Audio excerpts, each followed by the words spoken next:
From the Clark Ford Studio in Oxford, Mississippi, MBW Digital proudly presents the Oxford Exxon Podcast. I'd say thanks for tuning in, but why am I going to give you a round of applause for something that you're supposed to do, to be frank? And now, here are your hosts, Chase Parham. And broadcast school has really paid off. And Neal McCready. I deserve to be on TV.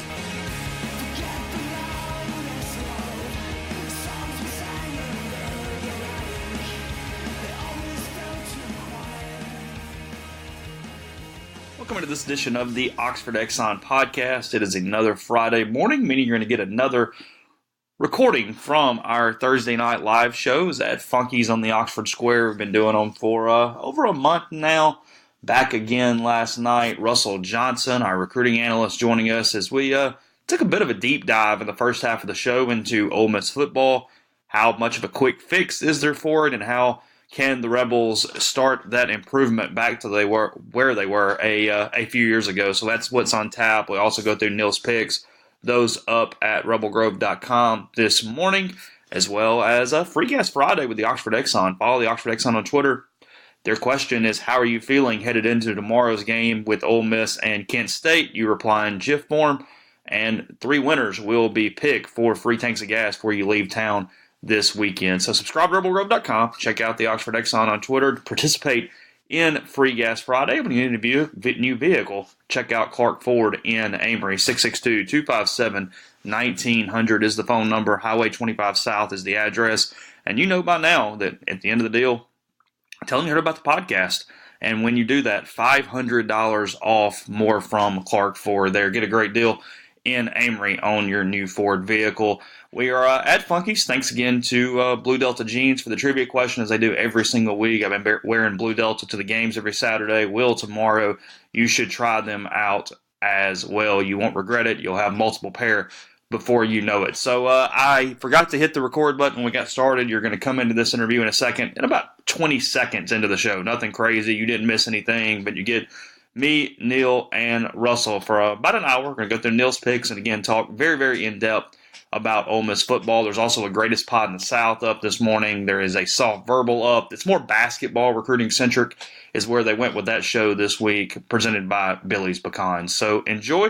We'll have plenty of coverage from the game tomorrow at rebelgrove.com. But in the meantime, here's the live show from Thursday night, the Oxford Exxon Podcast. On today's podcast, we're going to talk a little bit about what this thing looks like, where it goes from here, and frankly, how Ole Miss recovers following the 2 weeks of a first half to forget against Southern Illinois, and then this past week against Alabama, 62-7 tied win there. As always, at Funky's, we've got specials: $2 domestics, $12 one-topping pizza are the specials this week, and Blue Delta supplying the trivia question. Once again, a $200 gift certificate to Blue Delta with the question that I'll give out here in about 15 minutes or so as we're moving through the podcast, so I will give that. But I think we're in line for a pretty good show. We'll take some questions from the limited audience. A little apathy setting in the fan base this week, but it's okay.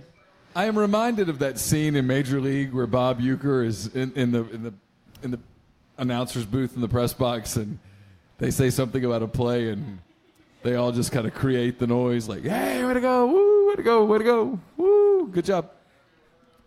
Well, it's when he starts cussing there at the end, and the guy's like, "Hey, you're on the air," and he's like, "Nobody's listening anyway." No one's listening. Yeah, that's where it's going. So we'll have a trivia question. We'll go through some different things with you. We'll do Neal's picks as well, although I would suggest reading them in the morning because Neal took a lot of liberties with the introduction. The interns are the topic once again as we move through the week. I got friends walking by outside, can't even come in the building, just getting waved at from outside right now. So it is what it is. But anyway, let's get started, Neal. Ole Miss, Kent State, 11 a.m., our line we use every week. If we're still talking about this, and that even means leading up to it. I know nothing about Kent State. I don't care. I'm not focusing on that because, as Hugh Freeze would always say, it's really about us. It's about Ole Miss this week, not Kent State, so I don't care about that. But we've all talked about the platitudes at the press conferences on Monday. We've all talked about how, in so many ways, this staff can't really say anything in some ways. I mean, I'm going to defend them here because, as we said, you go into the media and you go, hey, the guys are too slow, they're too small, they're whatever. Then you go into the locker room, you got problems. So it creates this thing where all interviews are worthless for a lot of the time. Everybody's talking around a lot of subjects. Everybody's talking around everything else. We had Tyler Siskey on the show earlier this week discussing recruiting philosophies, how to make things work, where to go from here. And for Ole Miss, it can get fixed quickly. Hugh Freeze showed that. I mean, they were abysmal in 11. They were serviceable in 12 and kept growing from there. But it's taking a little of everything. It's taking better athletes. It's taking better coaching. What's the start of this thing for Ole Miss? To me, there's absolutely no doubt that at the end of this season, and I do mean immediately after this season. If not before. If not before. But certainly at the end of the season, you're going to see a staff shakeup of sorts that was going to happen probably no matter how this season went down, because Matt Luke was not Ole Miss's coach until he was Ole Miss's coach. And I know that's a confusing thing when people hear it, but he didn't have any reason to believe going into Starkville on Thanksgiving night that he was going to get that job. And then they won a game, and the plan changed. And things moved very quickly, and at the end of Hugh Freeze's tenure, and this isn't going to be me ripping Hugh Freeze, I'm not, but at the end of Hugh Freeze's tenure, there was an NCAA investigation, there were rumblings about his personal life, and there were talent issues that were becoming readily evident. And to get coaches to come join him, and it's my opinion he was not super popular among other coaches. Not all reasons his fault. Some of it was jealousy and that kind of thing, but regardless, to get coaches that he wanted to come in, they had to start giving bigger contracts. They had to give Wesley McGriff a 3-year deal, for example, to get him to take the job. Auburn wanted to keep Wesley McGriff as a recruiter. He wanted to be a defensive coordinator, and he was able to use some leverage. Good for him. I don't blame him. But when Matt takes the job in the last weekend of November last year, he really didn't have the time. He probably didn't have the resources. And I don't think he had really the inclination to shake it up at that moment, because they spent the entire season in 2017 saying, and they were right, that all we have is each other. All we have are these 12 opportunities. No one believes in us. No one thinks we're going to still be here. This thing might get all shook up right after Thanksgiving. Let's rally around one another. Yeah, because during 2017, the coaches, from a coaching standpoint, are thinking two things. It's keep these guys together, win as many games as possible, A, for them and A, for ourselves. Sure. And B, I either have a 2-year contract or I don't have a 2-year contract. That's what's on their minds at that point. Yes, and the other thing that was said to kids, because a lot of kids were like, I might leave, I might not leave, I don't know what's going to happen. Kids were told, hey, don't forget, you might want to leave, but the people that you want to go play for are going to watch this film. You're on film. You're playing for yourself too. And so you were able to rally around all of that, and then they get the job. They beat Mississippi State. They get the job. And I think he kept everybody out of a sense of loyalty for what they had done together in 2017. But here we are today in 2018, and I don't think there's any question at all that he's got to shake up his staff. I expect multiple staff changes. I mean, I off the top of my head, I can think of 1, 2, 3, 4, maybe even 5 changes. Well, because, look, this is not all – now, look, it's a lot of performance-based, but there's also a bunch of guys on that staff that Matt just simply doesn't fit with and wouldn't have hired had he been the head coach to hire them. I think sometimes that's lost sometimes, too. Is like Tyler always talking about player fit and everything else. There's also a coach fit when it comes to the head coach and who he surrounds himself with. Of course. And there's some of the staff that just doesn't fit that. No, you're exactly right. And you have to have an offense that fits the defense.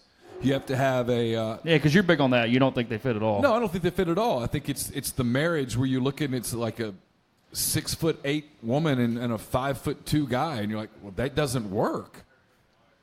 I mean, they just don't fit. They don't look right. I don't think the offense and the defense meld. I mean, it's not about Phil Longo and his system, but his system is quick strike. And his system is, okay, there's a big play, let's go get it. And it's hurry, tempo. And then you have a defense that has no depth and a defense that is kind of sits back. It's not super aggressive. Neither one of those strategies is wrong. I just don't know that they fit together. And I'll be honest, I don't think either one of them are really the kind of football that Matt Luke wants to play. Let me take an aside here. Bring Russell in. He hadn't spoken. He's just staring into his microphone here. Didn't even bring his water over to the table with him. Just kind of curious. We always talk about we've talked about Wesley a lot. I mean, that's the coach in everybody's mind. There's no reason to shy away from it. Let's talk about it. He was brought in primarily to be a recruiter. He was a very good recruiter the first time he was here. He got credit Laquan Treadwell and other guys, and he was kind of the big game hunter on that staff in 2012 for Ole Miss. I get that as a coordinator it's a little different. You're not like the recruiting mercenary position coach, but how has he been received? What kind of recruiter is he as a coordinator now in 2018? We're talking about McGriff, right? Yeah, McGriff. So McGriff came into this job. He was thought to be the recruiter that Ole Miss had needed for several years. And that really never has come to fruition since he's taken the job. He, in my opinion, took the job as the defensive coordinator in a role to show that he has the ability to coach X's and O's just as much as he does recruit. And in an effort to do that, he's kind of taken a step back as a recruiter, and he hasn't spent as much time evaluating kids. He's been delegating that to these position coaches and to other people. And in turn, his relationships with these kids isn't as strong as it would be if he was the position coach like he was at Auburn. At Auburn, he had, hands-on, day-to-day communication with kids, and that was his main focus as well as developing the position he was coaching. At Ole Miss, what he has to do is, first of all, try to figure out what's wrong with the Ole Miss defense, and secondly, how he's going to, plan to fix it. And like you guys were both saying about, him possibly not being Matt's guy, I mean, he had no say or impact at all on the decision to hire him or many of the other coaches on the staff, especially, one that recruits a certain territory. Who are the recruits on the staff that are indispensable, that Ole Miss can't lose no matter what? Recruiters on the staff? Yeah. Jacob Peeler, John Sumrall, possibly Jack Bicknell. Okay. Charles Clark is the secondary recruiter for several kids, but he hasn't really stepped up into that primary role. But that kind of goes back into, Clark was the decision was made to hire him from Matt Luke. He has a very similar recruiting base and territory as Wesley McGriff does. They both recruit the state of Florida. They both recruit the state of Georgia, and they're both really well known. Charles Clark has several DBs in the NFL, and Wesley McGriff, as you said, was known for recruiting players like Laquan Treadwell. So there's overlap is what you're telling me. There's a little bit of lack of efficiency, if you will, with the recruiting territories. I'm saying one hire was likely made in advance of a change. I gotcha. Okay. Anyway, just kind of curious as we move on. Neil, go ahead. I can't remember where I left off. I was listening to that. That was good. Bicknell is interesting. I didn't realize that he had kind of taken that lead because, you expected him to be the big X's and O's guys, the technique guy. Obviously he's been a head coach before. He was at Louisiana Tech, but yeah. I didn't just picture him as, hey, recruiting guy to move forward. I don't know why.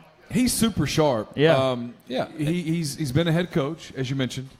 For what, 6 years, I guess, at Louisiana Tech, something like that. Was it really that long? Yeah, it was for a good while. Okay. And then he's been in the NFL for a long time. One of the people in our audience has a Utah Jazz polo. That is cool. I like the Jeff. Fun to watch. Anyway, he's a really good. He's a very good X and O guy. He's got an NFL pedigree.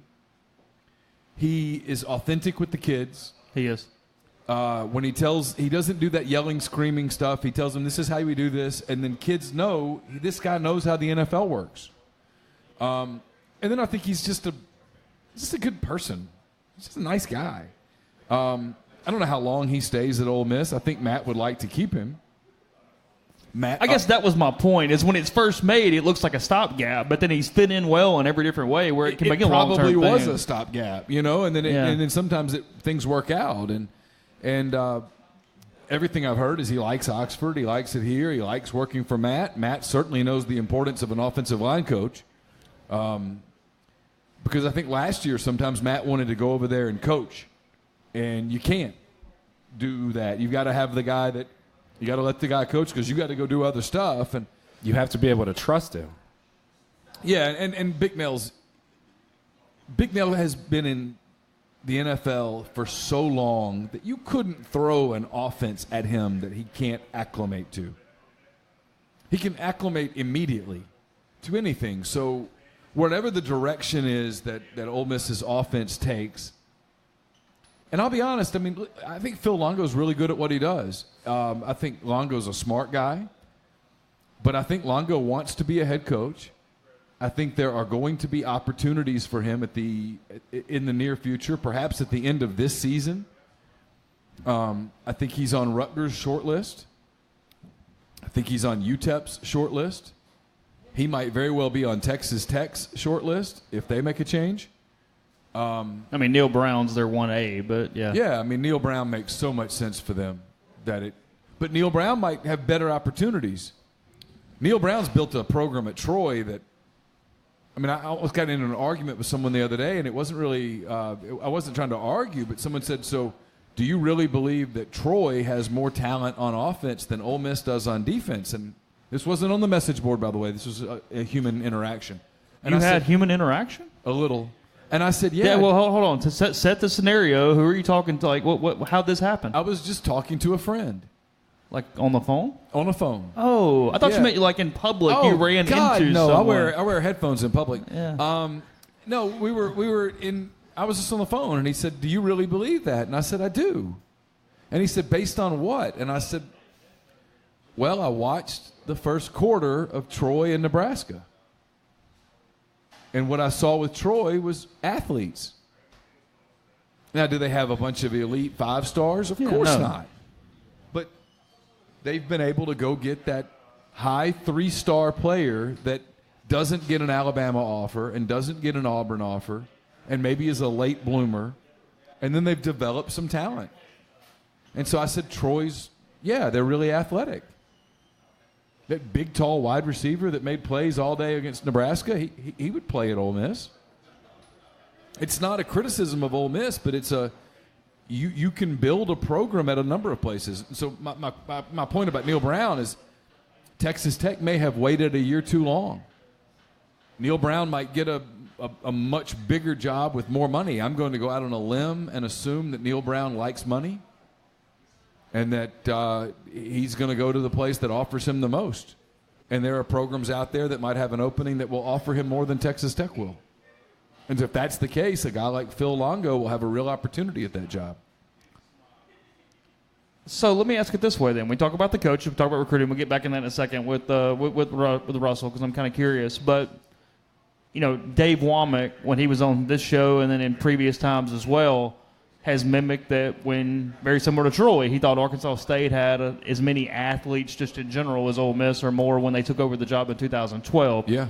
At least defensively, Ole Miss is sitting at a very similar position to that 2011 team. Offensively, maybe not, but defensively they are. Again, Freeze turning around pretty quick. 12 was at least serviceable. They win 3 SEC games. The ceiling was 5 SEC games because they lost 2 nail-biters.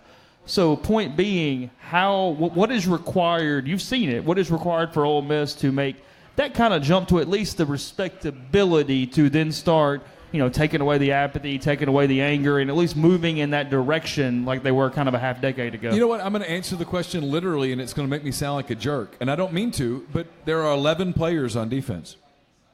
You play 11 at a time. And so if you go out and you sign 12 defensive players and you hit on 7, and then the next year you go out and you sign 13 defensive players and you hit on 8, you've added 15 impact players to your defense. You play 11 at a time. It literally is a recruiting thing.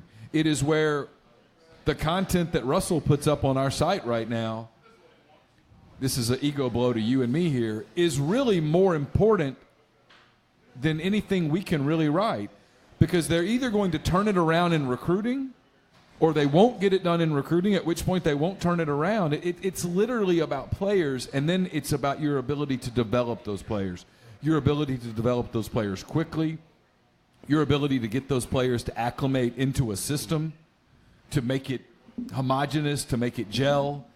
But it's about players, and it doesn't have to be – look, Nakobe Dean would be a big-time get for Ole Miss on so many levels, but it doesn't have to be Nakobe Dean. It can be guys like Jaquez Jones and Cavante Ruggs, guys that you go out and you get that very clearly show their ability to evaluate. I think Jonathan Hess is going to be good one day. I think Hess is going to be a good player, especially if you can put him in the right spot and not expose whatever his weakness is. He's not going to run a 4.4. So you don't want to. You'd rather him play. I don't know. I don't know if about you might know Russell more about where he fits, but you want to be able to get enough talent around him where you can utilize his strengths and not expose his weaknesses. Look, we've picked on, not intentionally, we've picked on Sonogo some because he's not super fast. He's very smart. He gets in the right place, but sometimes you expose him and you say, hey, let's get you in space, and he gets beaten by an SEC tailback. So you want him playing more inside, tackle to tackle, and less outside in space where the one weakness that he has gets exposed. And you do all of that very simply just by going out and getting the right kind of players and then getting depth. Look at Alabama the other day. Look at the difference on the field in just athleticism and depth. It was evident. And I don't think depth's a good barometer right now. That's not the point, because that's on the other end. But it's athleticism, and then you have to add to it. Well, because you made a good point. I mean, even in this 18 class of what's been on the field, I mean, the message board said this, and they're right. I mean, like Cavante Ruggs, he's graded out very poorly with Pro Football Focus, but there's no doubt he has the athletic ability and just the ability in general to play SEC football. Frankly, at most programs, he'd be on the shelf right now. He'd be in a weight room, so it's grading him in general is very unfair because he's too raw for that. I talked to someone at Ole Miss just this week who said he's out there because of our situation. He's not ready. His exact words were, he's not ready. So point being, I mean, in this freshman class, that you can pretty much guarantee these guys are going to be okay to really good SEC football players. Jonathan Hess, Jaquez Jones for sure. I really like him. Keydron Smith has been very, very good. Yes. Cavante Ruggs. I guess that's it for sure. But point being, that's already 4. That's on 3 different levels, and that's as true freshmen right there. And that was a transition class. That's my point. And even in a transition class, they were able to at least pull the serviceable people to pull themselves up out of where they are right now. We took a break in the show to tell you about some of the exciting things going on in Oxford, including, if you listen before 2 o'clock, double-decker bus tour today. Every Friday before Ole Miss home football games, including today, as the Rebels battle Kent State tomorrow. Also today, the Clear Creek Music and Arts Festival and the Oxford Art Crawl is a couple days away, September 25th. So take advantage of those things, as well as the Wizard of Oz at the Ford Center on October 21st. You can go ahead and get your tickets now for that and much, much more, including, remember, on Thursday nights, not just are we live in town, Thacker Mountain Radio broadcast also in front of a live audience on Thursdays, 6 o'clock, in front of Off Square Books for that. Additional events and more. Visit oxfordms.com/events. We also have a calendar of events online at rebelgrove.com. Podcast also brought to you by Community Mortgage, Oxford, Memphis, Settle County, and Chattanooga. All underwriting and processing is in Memphis, so you're getting local underwriting and understands your market.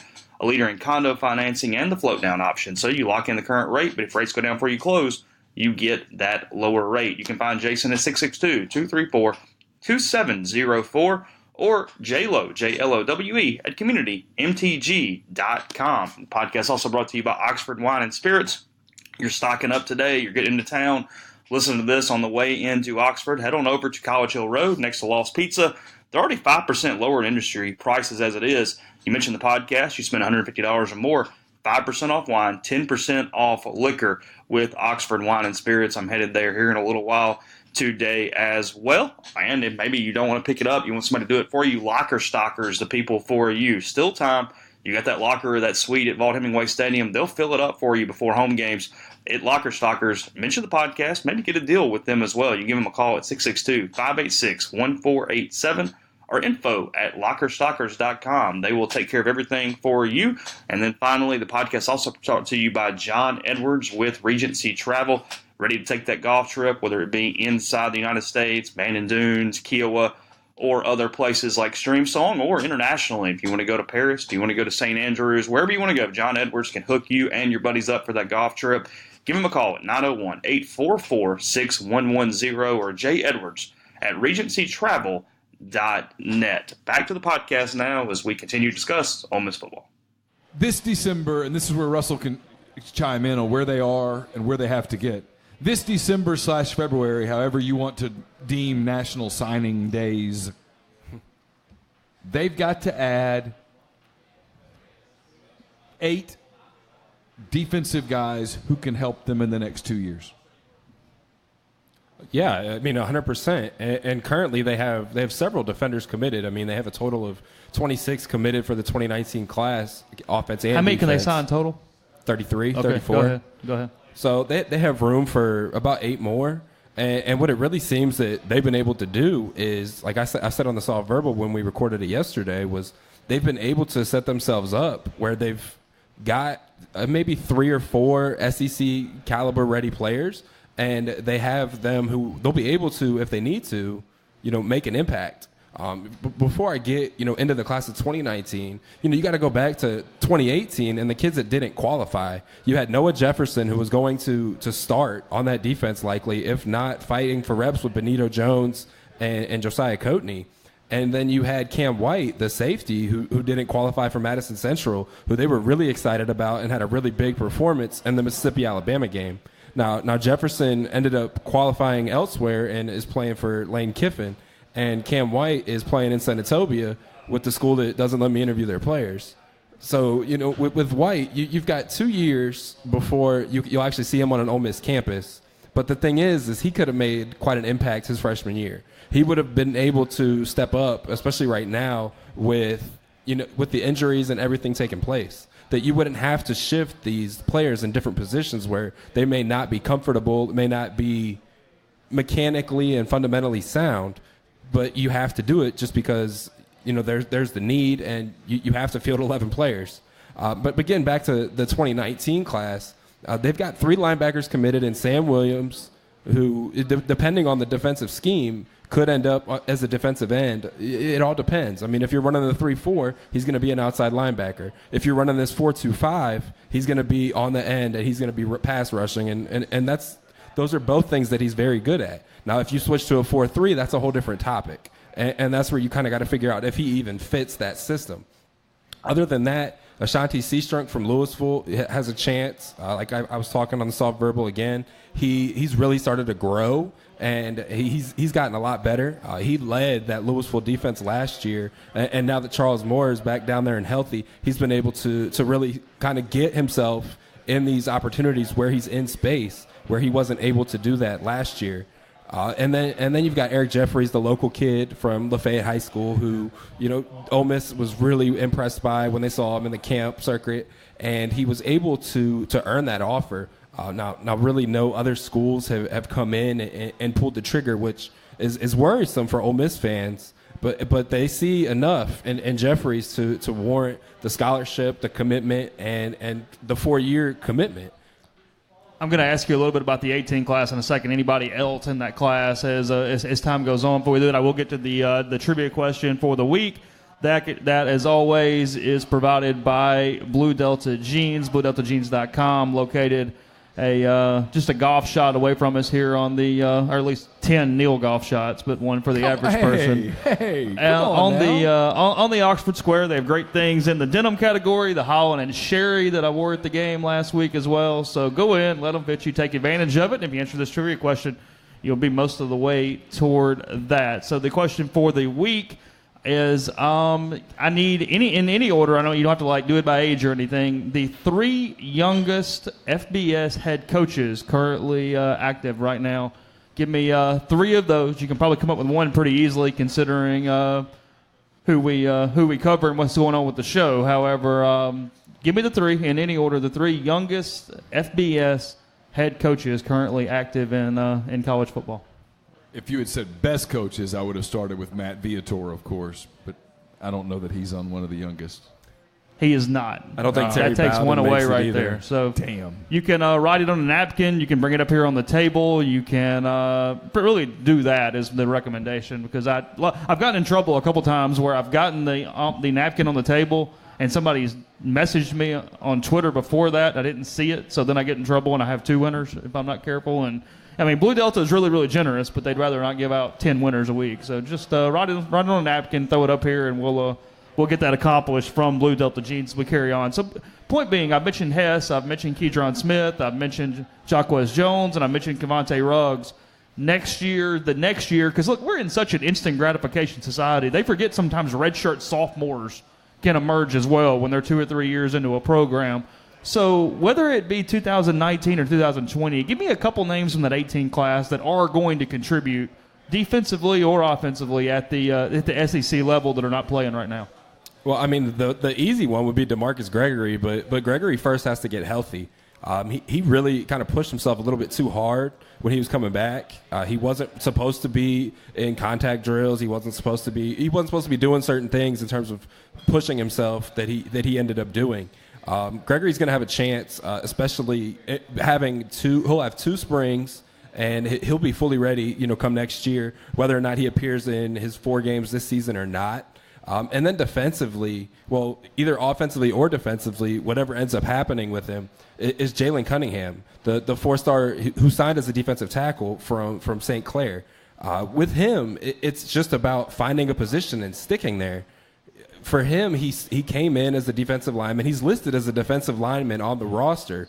But then when you go and if you see him in practice, he's working with the offensive lineman. Is he still 330? That's your guess is as good as mine. Okay, fair enough. Just curious. He hasn't appeared in a game yet this season, and for him to be such a highly thought of recruit, and to have all the honors, the Alabama offer, the Auburn offer, and to have that, it was just. Do we have the right answer there? We have an incorrect answer there, including the one that would have been a complete given. But I don't know. It's okay. You can take some other shots. Anybody? You can, just Let me see that answer. yeah. So I can ridicule it. Those are not correct. Your eyes are in the wrong place, man. you That was 0 for 3. You need 3 names to win, and it was 0 for 3. Oh, no, I'm sorry, 1 for 3. 1 for 3. One of them was correct. 3. I'm sorry. Yeah. You actually got the youngest one, I think, or the second youngest one, so you're good there. But still the other 2 were incorrect. I will say that Cliff Kingsbury and Scott Frost are not 2 of the youngest 3 head coaches in college football. You have to execute. You got to get ready. You got to get yourself pumped up, and you have to execute. You have to start better. Okay. Finishing up, going back to the 2018 class, you've got 2 defensive linemen. Russell's all business. Back to recruiting. Here, go ahead. Recruiting is what's going to potentially fix the problems at Ole Miss, or it's going to force change. Go ahead. So, one way or the other. No one attacked you. Go ahead. Execute. Focus. Katie Hill, the defensive tackle from Eufaula, who is really, from what I was told, when he got to campus from Roach and everybody, is, he really impressed. He didn't appear, he wasn't the first freshman defensive tackle to appear in a game. That would be the last one who has really already outperformed, just appearing as a true freshman, in Quentin Bivens from Wayne County. He's played a little bit. He played on Saturday, I believe, but one of the last 2 weeks. Yeah, he's played over two of the 3 games he's appeared in. And people have been pretty impressed with what he's been able to do. Now, the level of competition he was facing at that point in the Alabama game and in the Southern Illinois game, that's still up for debate. But with Bivens, it's just about continuing to develop and to learn the defense. I mean, for him, coming from Wayne County, who I've been told has a pretty good history of developing defensive linemen. Right. He was coached in high school, and a lot of these kids, they don't get that. A lot of these kids come in and they're raw, and they don't understand concepts. They don't understand defenses. They just get to the quarterback, or they get to the running back and they follow the ball. And I think that's also what happens a lot with the linebackers, is that you've got these kids who they just want to follow the ball. You take a play action fake.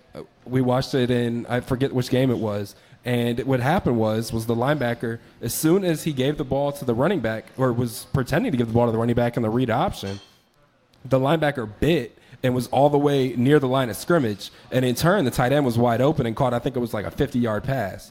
And getting players who are either, I mean, they can be raw, but if they're raw, you have to have coaches on the staff who can coach them and develop them. You can't just have these coaches who can recruit, or there's some coaches on the staff who can't recruit or develop. So you've got problems.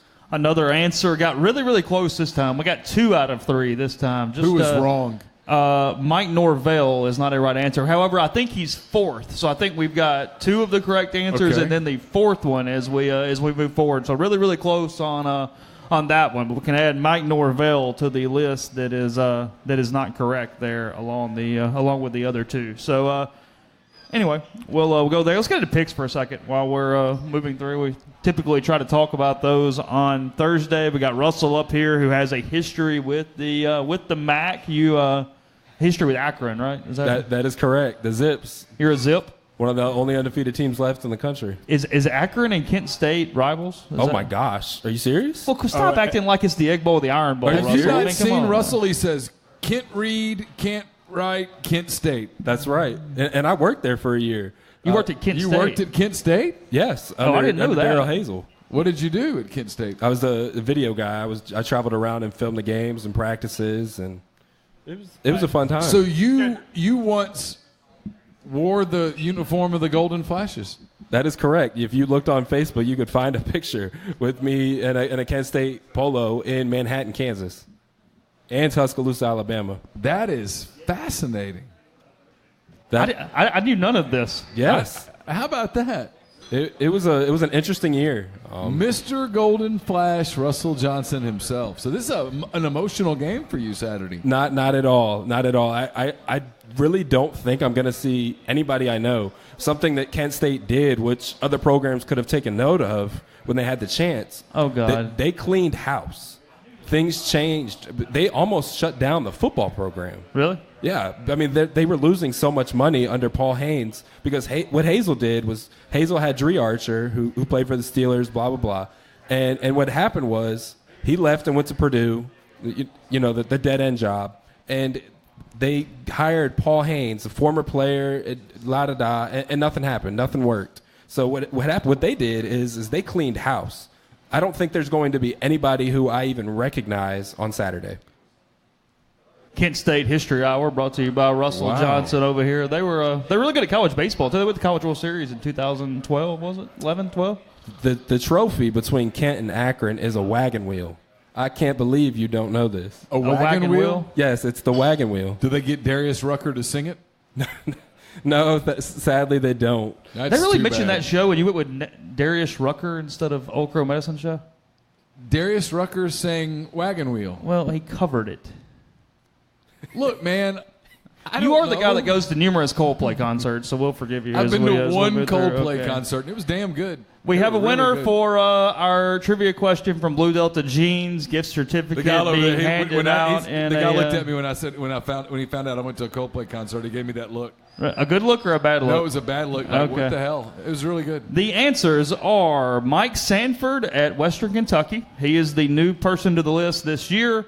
Lincoln Riley, as everybody knows, and then the head coach of the Kent State Golden Flashes, Sean Lewis. So that is the answer. Russell showing us a wagon wheel over here on the screen. It is literally a wagon wheel. I mean, that is really It's better than one particular trophy I can think of off the top of my head. It's better than that Magnolia Bowl trophy. The woodshop trophy on the piece of wood with the flower on it. So, wagon wheel's kind of good. It wouldn't be as good as Houston Nutt's hat if they just gave that back and forth with Ole Miss and Arkansas. But it's pretty good. Well, Russell, you can be the guest picker for the week, even though you actually don't get print on the page for some reason here. But not yet. Kent State plus 27.5 at Ole Miss, 11 a.m. SEC Network for this one.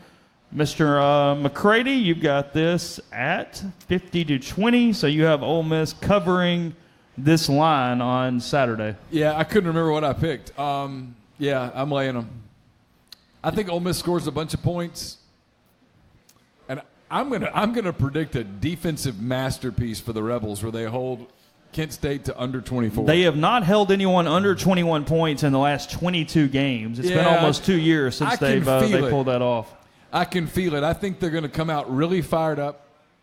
They're going to be focused, and they're going to execute. It's points galore, and this game's going to take 6.5 hours. I've got it at 52-27 for this one on Saturday. You have Kent State winning? No, I do not have Kent State winning, however. Got to be more specific. Come on.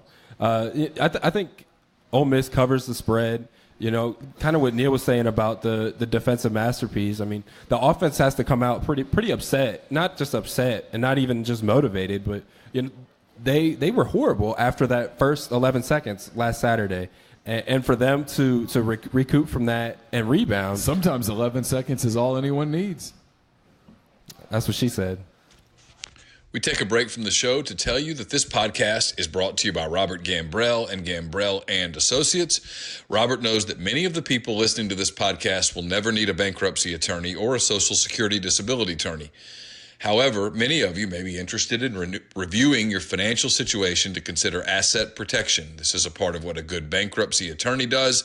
And also, many of you have friends and or relatives that get into difficult financial situations. Gambrell and Associates helps many people work through their times of hardship, whether that results in filing a bankruptcy petition or working to avoid a bankruptcy filing. Others are primarily worried about their credit scores. For those people, many times Gambrell and Associates refer their clients to Brian McLaurin, another advertiser on this podcast. Sometimes people find the easiest way to rebuild credit is similar to what the Cubs did. Tear it down, start over. This can be done by filing for relief under Chapter 7 to get a fresh start. Whatever your needs are, you, your relatives, or friends can get a free consultation for 1 hour or more to help make your decision on what is best for you. Check out Robert Gambrell on avvo.com, superlawyers.com, or give him a call, 662-281-8800. This podcast is also brought to you by Grenada Nissan. If you're in the market for a Nissan vehicle, look no further than Grenada Nissan, located just off Interstate 55 in Grenada, Mississippi. Grenada Nissan has a complete selection of new and previously owned Nissan vehicles, great lease deals as well. Gene and Sandy have been with the website, the podcast, a long time. They're great people, great service, great product. You will love doing business with the people at Grenada Nissan. It's GrenadaNissanUSA.com. The podcast also brought to you by Harry Alexander. Harry is an Oxford-based RE/MAX legacy realty agent. Harry's been in Oxford more than 4 decades. No one knows the residential and condo market in Oxford better than Harry. Go to his site. He'll prove it to you.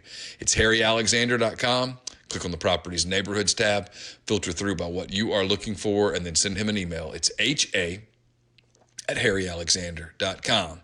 And Rebel Nation, 2018 is the year of the fan. Ole Miss Athletics wants to showcase your stories and recognize you, the Ole Miss fan base. Exciting prizes and experiences throughout the year will be featured on omyearofthefan.com and updated often, so be sure to visit omyearofthefan.com. Now back to the podcast. Pick. Ole Miss defensively, I mean, they're going to have problems in the first quarter with Woody Barrett. But what's going to be the X factor in the game, which I know you said you didn't do any research on Kent State. No. Kent State's DBs, I don't think they have a single defensive back over 6 foot tall. Really? And that's going to become a problem. And the offense, at least if they watched film this week, you know, they would recognize that and they'll exploit it. Neil, what'd you go against the spread last week? You know, Chase, right now at Neil's Picks, we're more focused on development. We're more thinking about long-term. We're not focused right now on immediate results. This is an instant gratification society. And in the world that we live in, that's not what we're focused on. With the climate today? In today's climate, I know that's what everyone's so focused on, results and what did you do lately. We're more focused on process. You were 4-6, if you're curious. You are 500 for the year at 13-13. I mean, it's been 3 weeks. You're only 5 back, so I'm kind of impressed. Yeah, you know, again. And I'm the one that gets to go freeze my tail off in Connecticut or Michigan here in a few weeks. You're the one that choked like a dog in bowl season, not me. You had a really good bowl season. I was awesome in bowl season. You know why? Because I didn't get so focused on results in week 1 and week 2 and week 3. we developed myself and all of the interns, we developed a process over the course of the season that by the time we got to bowls, we had it down. Number 2, Georgia, minus 15 at Missouri, 11 a.m. on ESPN. A huge day for any dark horse award season that Drew Lock may have come December. Well, Drew Lock's going to get awarded in Nashville in early May. He is not going to be rewarded on Saturday. They don't have enough. And Georgia, Kirby Smart, to his credit, has turned Georgia into Alabama. Hey, what color is your hat? I'm struggling with. It's green. It's a Masters hat? Yes. It's green. You had a beautiful green sweater on when we did the I don't know why I thought of green all of a sudden. I guess Georgia, green, alliteration, that kind of thing. Yeah, let's go with that. I think Georgia covers that spread. I think the score is going to be 42-20. Yeah, I've got Georgia covering this one as well. Jeffrey is the one holdout, at least amongst the three of us. He has Missouri covering this line. He thinks Drew Lock's going to get his. He is kind of basing that somewhat on last season, but he is the lone person with that. Everybody else has Georgia covering the spread. Lock is really good, and I don't know how. I went back and kind of watched some highlights of it. They lose to Purdue if Lock is just good. They beat Purdue because Lock is great. NFL teams will look at that film, seriously, all Purdue jokes aside, and shake their heads and go, we can build on that. He has a serious arm. You've been really, really impressed. I think it was more of a one-off than anything else, but you have been big on Jimbo to this point. Number 22, Texas A&M, plus 27, almost 4 touchdowns at number 1, Alabama, 2:30 p.m. CBS on Saturday. I think Jimbo's doing big things. I really do. I know what I saw on Saturday night. I saw a football team that had they left the starters in, they would have scored 100 points. You still picked Texas A&M, however, to cover the line Did I this pick week, them to didn't cover? you? No, you didn't. You actually went the other way. You took Bama. I think Alabama is not only the best team in the country, I think they're significantly the best team in the country. See, I think A&M covers that spread. That's a pretty hefty spread. It's a huge spread. I mean, yeah. Against a team that, if nothing else, has athletes. Kevin Sumlin didn't recruit a bad roster. No, that's the thing. In the state of Texas, you can always recruit. I mean, they just go to their backyard. South Carolina minus. Hey, Tom Herman. You struggling with recruiting? Okay, sorry. Huh? Sorry. He was talking about Texas always recruits, and I was pointing out that Tom Herman hasn't. He went 0-2 against Maryland. Yep. He's a recruiter. He's not a coach. By the way, that former LSU offensive coordinator doing okay when he's gotten away from Eddie O as time has moved on. Matt Canada. South Carolina -1 at Vanderbilt, 3 p.m. SEC Network. Vanderbilt gave Notre Dame all it wanted last week. Played really well. Should have won the game, frankly, other than some dumb turnovers. However, kind of jumping on the Neal wagon a little bit here. I like South Carolina. It's going to be fairly close, but I think the Gamecocks take this one in Nashville in front of that raucous crowd and make it work. How much of that game we're going to get to see on Saturday? Very little. Well, about a half. About a half? Yeah, about a half, something like that. And you said the spread was what? 1. South Carolina -1 against Vanderbilt. I'm taking Vanderbilt. I think. Really? Yeah. Call me the Vanderbilt September believer, but I mean they do this every September. It's going to reach a point where either they're going to be for real one of these times, and I'm going to look like a genius, or that they're not, and things are going to get nasty in Nashville. Look, I'm a big Derek Mason fan, and he's done a nice job, and Shermer's a solid quarterback. I think South Carolina's better than Vanderbilt, and frankly, I think this is free money. Louisiana South Tech. Carolina lost to Georgia. They looked bad against Georgia. They did. There's going to be a long list at the end of the season of teams that looked bad against Georgia. Notre Dame's look competent every week. I mean, Vanderbilt, sorry. Yeah, well, and Notre Dame's looked competent, and that's all they are. They beat Michigan. They beat Shea Patterson.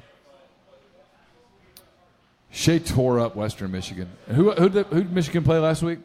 Played SMU one week. He tore them up, too. Well, see, that's the thing. Notre Dame's not a bad football team because if they were a bad football team, Shea Patterson would have torn them up. Yeah, I said they were competent. He tears up incompetent teams. Okay. He's very consistent. Louisiana Tech +20.5, almost 3 touchdowns at number 6 LSU, 6 p.m. ESPNU. Fun stat for you: LSU They've beaten 2 top 10 teams, and they are actually a negative in yards gained offensively versus defensively. They are giving up more yards defensively per play than they are averaging offensively. This thing is going to fall apart at some point, and I think at least on Saturday, you've been telling me for months, Louisiana Tech, if nothing else is going to be pumped up for this one, they can keep it inside 3 touchdowns because Joe Burrow isn't good. I love this line. I know how geeked up Louisiana Tech's going to be for this game. You unless you live in Ruston, you cannot really understand how big of an opportunity this is for Tech. They will play their game of the year. And LSU, this has sandwich game written all over it. They just had a very emotional, draining win at Auburn.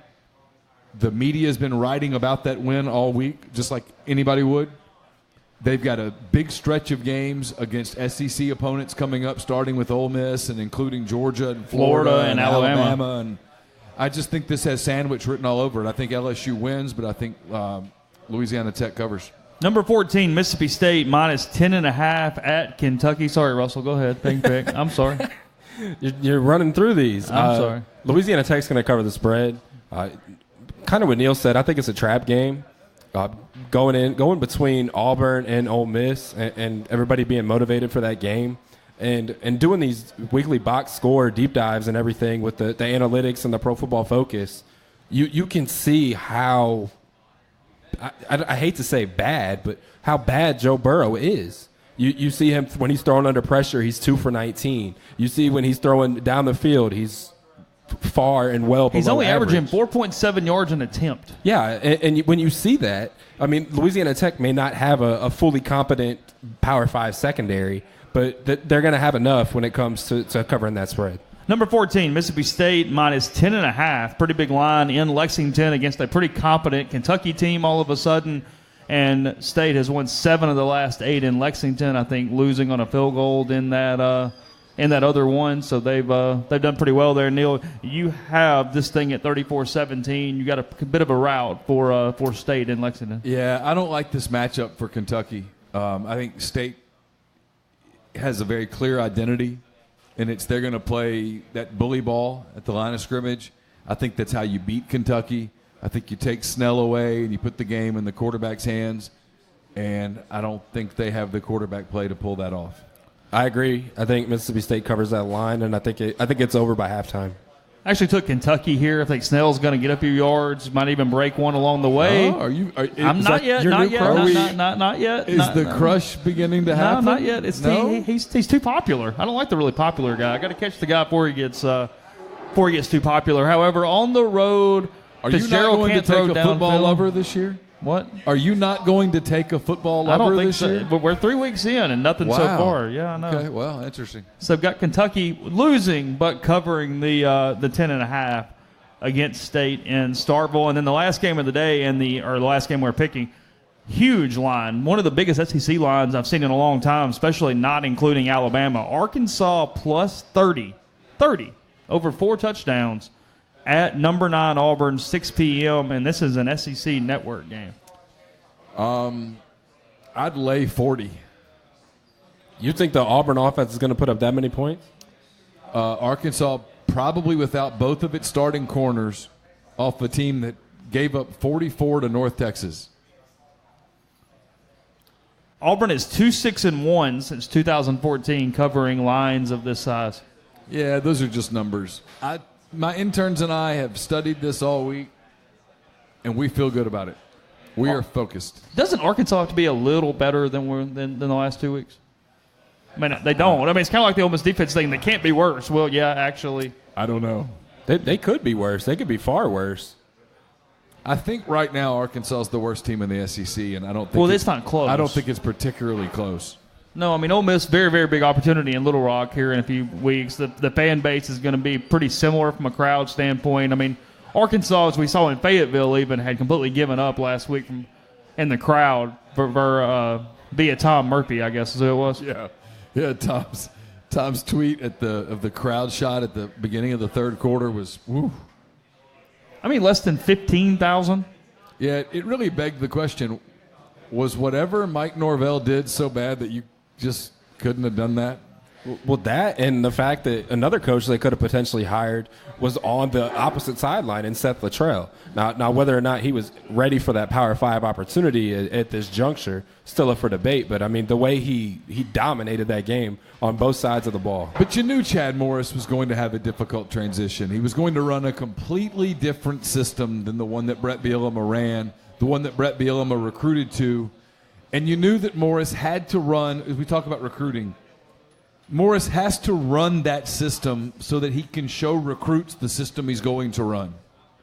And it's just this chicken and egg argument, and he's doing it the right way, but there's no doubt that this becomes a sacrificial season. But that, and Chad's got the media on his side, too, so that always helps. You mentioned Norvell. Oh, God. Very on his side, right? You've got Norvell. Ole Miss opens at Memphis next year. Is Norvell on their sidelines again next year? Yes. I mean, look, we all know something's up here. We all have some idea what's going on. But is it just because since he's already at Memphis, he can just sit there and it doesn't matter? But then when he takes the next gig, it starts going, whoa, whoa, whoa, background check, background check, background check? It's a great question. I think so. Just no one at Memphis is going to uncover it, so here we are? I don't think anyone in the media necessarily has the chops to uncover whatever it is. I think it's deep dive background checks. But something in a background check popped up because Florida, Tennessee, Arkansas, Ole Miss, and Mississippi State all went nope. That's a lot of nopes. Makes you wonder, doesn't it?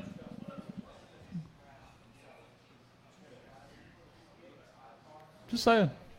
Just a thought as we move on, Neil. But a couple minutes left here. What going to kind of dovetailing back? Let's go back to the beginning of this thing from a rebuild standpoint. What they've got to do, where this thing is for Ole Miss. We all expect some changes at the end of the year. We all expect a class to be, Russell. I mean, this is kind of your question, but good but not great. And for the point for Ole Miss right now, serviceable is kind of the word, right? Yeah, I mean, that's what it has to be. I mean, and it has to at least have the potential to be great. Like, you don't want to sign these 3-stars who are in circumstances and places where, they're pretty close to being maxed out. And that's where it becomes such a key in the evaluation process, where Wasinski was talking about on this podcast the other day about the 5 for 5 and being able to do that and have those characteristics and to be able to be ready to be coached, to listen to coaches. That sounds so trivial, but in reality, a lot of these high-rated recruits, they don't enjoy listening to coaches. They don't do that, and that's something that they struggle with. But getting to the 2019 class and figuring it out, obviously everybody would love to have Nakobe Dean. And I've been on the record, and I'll be on the record again on your show here today to tell you that Nakobe Dean is not coming.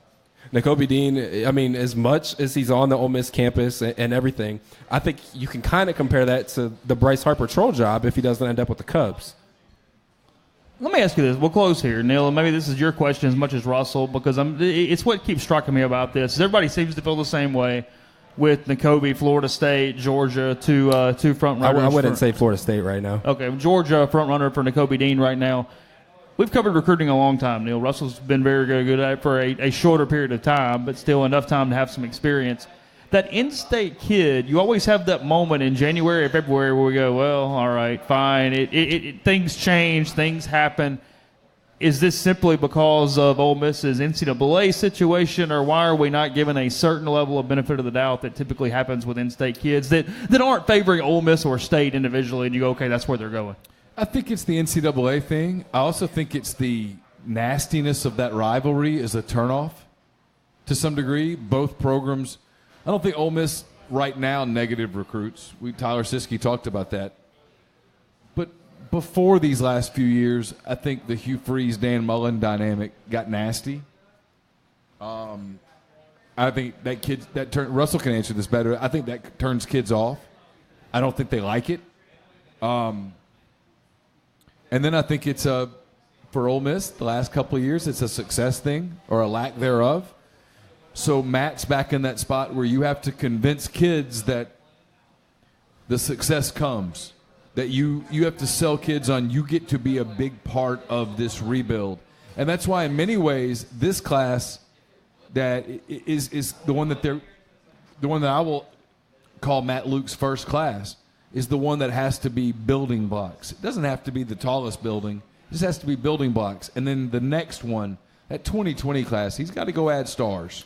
And that's going to be a problem because the state of Mississippi, the talent level from the class of 2019 to the class of 2020 dropped significantly. Right now, there's probably between 25 and 30 SEC caliber players in the state of Mississippi for 2019. What about Memphis? The class of 2020 in Memphis is loaded. But there you go. You got to make that happen. However, that's going to happen. You have to make that happen. Whether it's hiring somebody from their staff or figuring something out, that problem has to have a solution, especially because you have two of the best linebackers in the country in that area. I bet I know a couple of names on that solution. That's what I was about to say too. Got an idea there. Maybe as this thing moves forward. You want to give one? Do I want to give a name? I'm curious, man. Not with 9 games left. Okay. Let's be cool. In a few weeks. Huh? Let's talk after ULM or so. Yeah, I think so. I mean, all jokes aside, I mean, I don't think this defense is going to necessarily turn it around, but there are defenses that in the history of football have been awful for 3 weeks and then were better by the end of the year. So sounds like the Saints. Oh, we're going to do a Saints thing. I'm staying out of that. It is Saints-Falcons on Sunday. I just think I think it's a little early to kind of write obituaries, but everybody knows. I mean, look, let's say Kent State rolls 490 yards and 31 points in an Ole Miss 52-31 win. No one's walking out of that stadium going, "Oh yeah, we got this thing turned around. Here we go." They're wanting change. So, and then if you go down to Baton Rouge and things go poorly there, at some point Matt's going to have to address it. He knows that. We're not. I mean, McGriff knows that. Everyone knows that. It's a results business. It's a scoreboard business. You can get mad at media and you can get mad at all the people who cover you and who cheer for you and message boards and stuff. The scoreboard on Saturday when they start that game is going to read 0-0, and both teams are going to start with 0 yards. And no one that talks about it, none of us, no one in the stands, no one is going to have any impact on what the final stats say. It's one of the great things about that job is that ultimately you're in the scoreboard and stat business and nobody else gets to contribute to it. It's all on you. Yeah. Ole Miss, Kent State, we'll find out the next chapter Saturday, 11 o'clock for that one. Again, this up in the morning on all forms of MPW Digital. We've got Spotify, we've got Google Music, and the like. Another week, another Blue Delta Jeans trivia winner as well. So appreciate them. Appreciate Russell. Back here next Thursday, 2 days prior to Ole Miss and LSU, an 8:15 start for that one in Baton Rouge. We'll talk to you then.